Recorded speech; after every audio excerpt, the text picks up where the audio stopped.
Hey, good day, everybody. This is the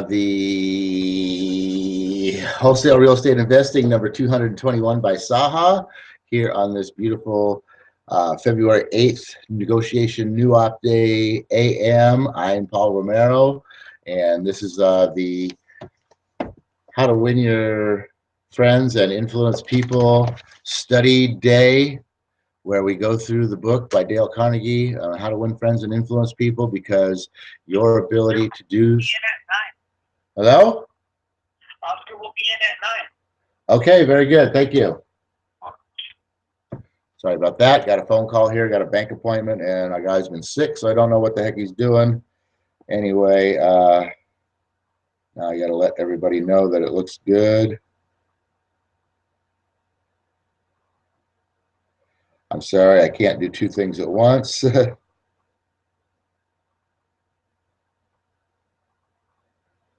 Come on.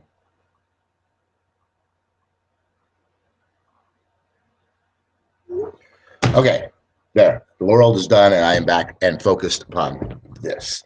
All right, so I want to say welcome to the Hangout. Welcome, welcome Property Noodlers. Welcome Wholesale Real Estate Investors. Welcome those who want to be wholesale real estate investors. All you people out there, welcome, welcome, welcome, because you are in the right place. This is the wholesale edutunity is what we offer here. But anyway, the tunity part being the opportunity of propertynoodlers@gmail.com. That's us. We give you the opportunity to ask us questions, join our team, find information, whatever you want. We're an open book. We're here to help. That's what this is all about. That's what this world is all about. That's what our wholesaling organization is all about, and that's what this book is all about. It's helping people. I'll tell you what is interesting about this book is the way in which you talk to people is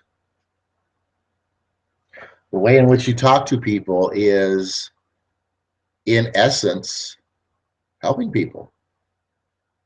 You'll kind of get that. It's sort of an odd concept, but you'll get that when you read this book. You'll see that the way that you talk to people, the way that you do things to people, the way that you get people to, you know, how to influence them and make friends with them, you're actually in a way helping them.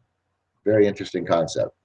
Everything in this world is all about helping people. And you know what? The more you put into that, the more you get out of it. And that's where your success comes from. Okay? That is why we study this book, How to Make Friends and How to Win Friends and Influence People, because the better you become at that, the more you get out of it, the more response you'll get from it. Sorry, guys, I've had a cold and I'm still getting it out of me. I got a little bit of a sore throat this morning, so bear with me a little bit.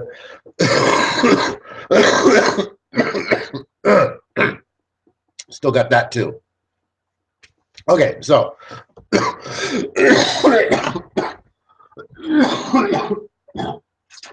God. Man, I'm sorry, but I can breathe again. Okay, we're on chapters. We're in part 2 of this book. Part 1 being the fundamentals of dealing with people. 3 pieces in there, and part 2 is, I'm trying to think what part 2 is. Oh, not quite there. Part 2 is, oh shoot, I went all the way back to part 1. Part 2 is 6 ways to make people like you. That's right. So the first part of this book is the fundamentals of handling people. And I'll tell you what, if you just learn these 3, you just learn and apply those 3 concepts in chapter 1, your whole life will change. And then if you go to part 2 and the 6 ways to make people like you, and you start applying some of these principles in your life, wow, talk about things really opening up. Okay, so we're all the way up to chapter 6, which is already how to make people like you instantly. All right, we've already talked about several ways to make people like you, to get people to like you, how to interest people, We talked about an easy way to become a good conversationalist. We talked about, if you don't do a certain thing here, you're headed for trouble. We talked about a simple way to make a good first impression. And we talked about do this and you'll be welcome anywhere. Okay. So these 6 things right here, and how to make people like you instantly, you apply these in your life and it's going to be a big, big change. Powerful change. All right, so how to make people like you instantly. First of all, I'm going to refer to the title of today's show, All Things Sincere. That is a key core piece to all of this, is that you really do need to be sincere in your delivery and your focus and the attention that you're paying to other people and the listening that you're doing to what other people are saying and all of these things. You really need to be focused and sincere about it, because flattery and insincerity is going to be easily seen through by the other person. They're going to see right through that. They're going to see that you're fake and phony, and they are not going to like you, want to do business with you, or trust you. So that's just the way it works. So all things sincere wraps into all of this, but it really kind of drives it home in this chapter right here. Now, unfortunately, you guys see the hat. You know what the hat means, especially since I've been a little ill. I always pay real close attention to my body's needs. And yes, this morning I slept a little long, and so not completely prepared for this chapter. But I've read this book before, and so unfortunately I need to read it more and more times. That's one nice thing about these books. You really should have probably a core of, I don't know, maybe 5 or 6 different books that are your study guide, so to speak, to, the books that resonate with you about the things that you want to have, be, and do in this life, and the person that you want to become in this life. And you should probably have like 4, 5, 6 different core books that you read and reread and read again, and then read them after that. And you do it year after year after year, and you continually never stop reading these books, because every time you read one of these books, and you gain a different perspective and a different knowledge, and you become a different person, and the things that you experience in life, you become a bigger and better person. And the next time you pick up this book, you see things from a whole different angle. You're reading the same things. They didn't write a new book, somebody didn't sneak in and pull yours off the shelf and stick it with an updated version, but you are looking at this from a whole new perspective inside here, and the way you think and look at things, and you get so much new information out of rereading these books over and over and over again. So that's a powerful thing. I want you guys to maybe put in your repertoire, find the 6 books, find the 5 or 6 books first of all, and do that. Put them on a rotation. If you got 6 books, pick one up every other month, and read it in a week. And because you want to be reading something new too. So, reread your study course in a week or 2, and then read a different book. So, but then you got the next month in between too to read a different book. However you want to do it. But you know what? Reread your study course books. And this is a study course. How to Win Friends and Influence People is a study course. If you go all the way back to the beginning, he gets back in, he starts this book off with the chapter on how to use this book. And he gives you, the study course lessons. Oh, that's why it was written. But also, he tells you next, right here, 9 suggestions on how to get the most out of this book. That's your study course right there. All right, how to make people like you instantly. Well, I didn't get a chance to read the book, the chapter here before here, because like I said, I'm being ill and whatnot. So I'm just going to go right to the principle, and then I'm just going to backtrack and flip through here because it's going to make a little more sense to me, and I can point out a couple of things. The principle here is to make the other person feel important and do it sincerely. All right, that's the principle behind this chapter 6 in part 2. How to make people like you instantly? Make them feel important. You know what? I mean, that almost goes, we could probably end the hangout right here. That says enough right there. You make the other person feel important. That's how you get them to like you instantly, because we all want to feel important. We're just like, you know, nobody, when's the last time you got a pat on the back from anybody, from your boss or a buddy or anybody? You know, maybe, you know, if you're into sports or something like that, you know, that happens all the time. You make a good play, you hit a, you know, you get a base hit, you know, you sink a basket, whatever, you're getting a high five, you're getting a pat on the back, you're getting a pat on the butt cheeks, whatever the case is. You know, it happens a lot in sports, but in life, it doesn't happen. You know, nobody's out there patting you on the back all the time. Because you're just going through life, you know, doing your work, getting it done, and nobody's ever giving you any praise and appreciation. And that is how you make people feel important, is with praise and appreciation. Okay, that's where this chapter is going to go. Congratulating people, you know, being lavish in your praise and your appreciation, and pointing out all of the good things that someone has done instead of all the bad things that they've done. You know, even if somebody, you know, on your team or in your business, an employee or whatever, they do something and they kind of screwed it up, you know what? Don't point out the fact of what they screwed up. I mean, you're going to point out the fact of what they screwed up, but you don't start it out with that, okay? You don't want it, because you started out with pointing out what they screwed up. Is that making them feel important, or is that making them feel stupid? Okay, it's making them feel stupid, and you don't want to do that. You want to make them feel important first. And if you bring whatever that was that they did to their attention, and you can pick out even just one thing that they excelled at in the screw up, and start with that.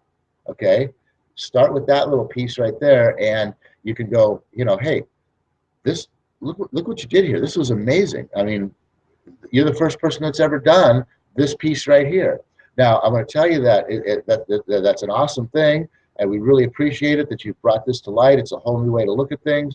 You know, it's really, you know, you're really gonna do some good things for this company. You keep that kind of attitude up, and keep looking at those sorts of things. But I do want to show you something in this process here of what you did, where you made a couple of mistakes, and so I think, you know, some areas where you can get a little bit better, and they'll be like, they'll be all powered up. They'll be all jacked up. Wow, I did something great that nobody's ever done before. This is awesome.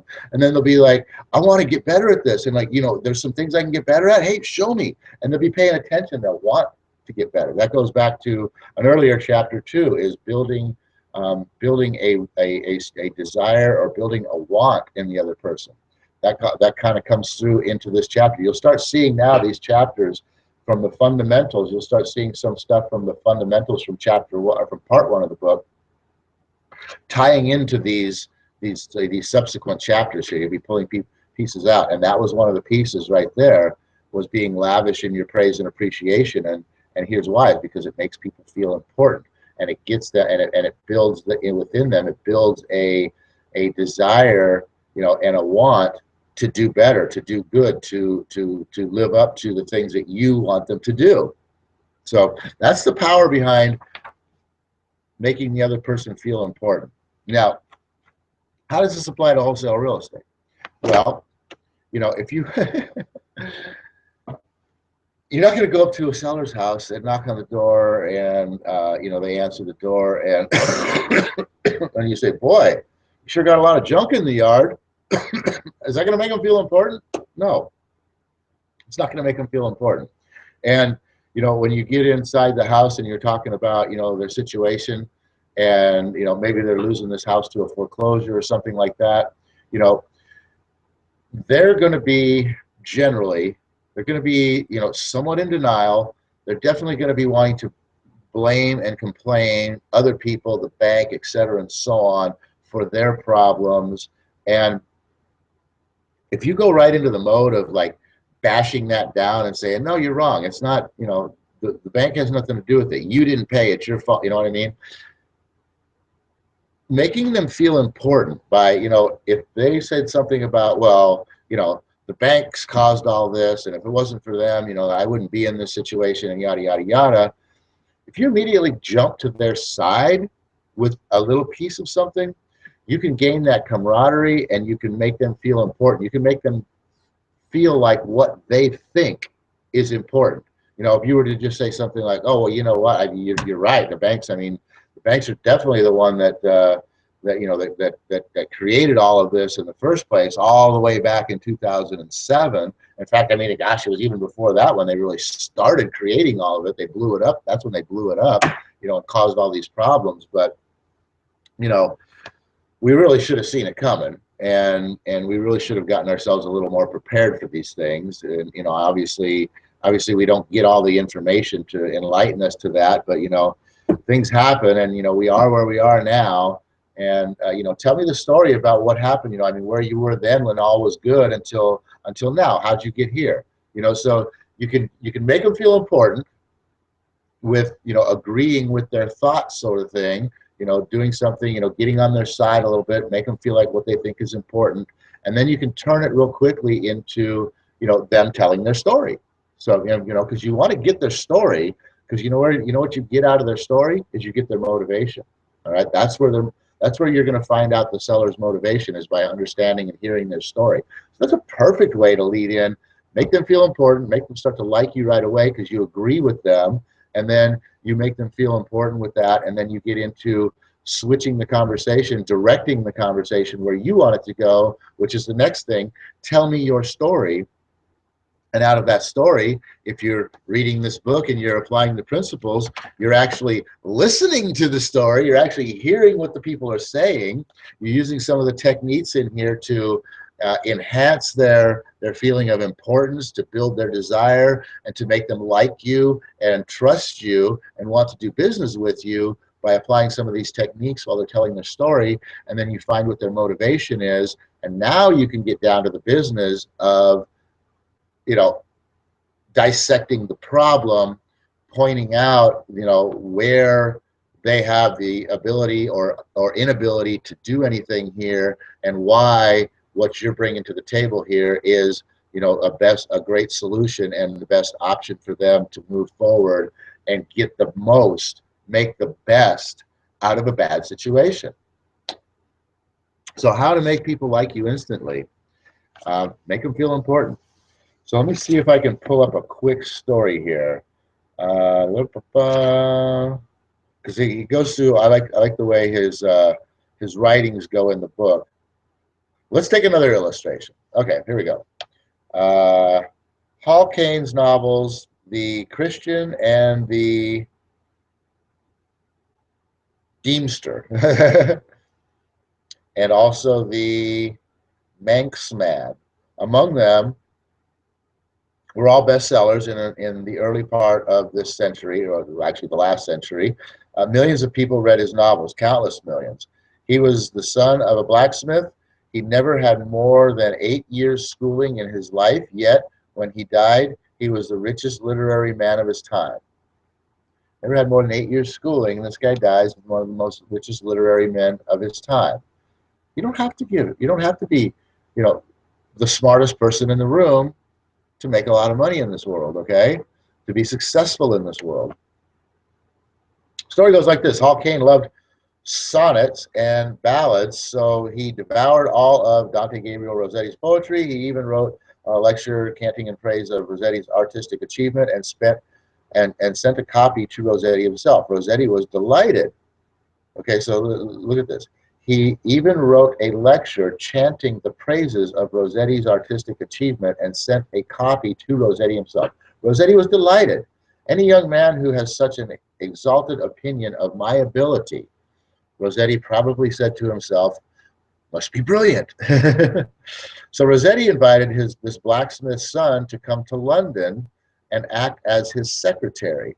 That was the turning point of Hall Caine's life, for in his new position, he met the literary artists of his day, profiting by their advice and inspired by their encouragement. He launched upon a career that emblazoned his name across the sky.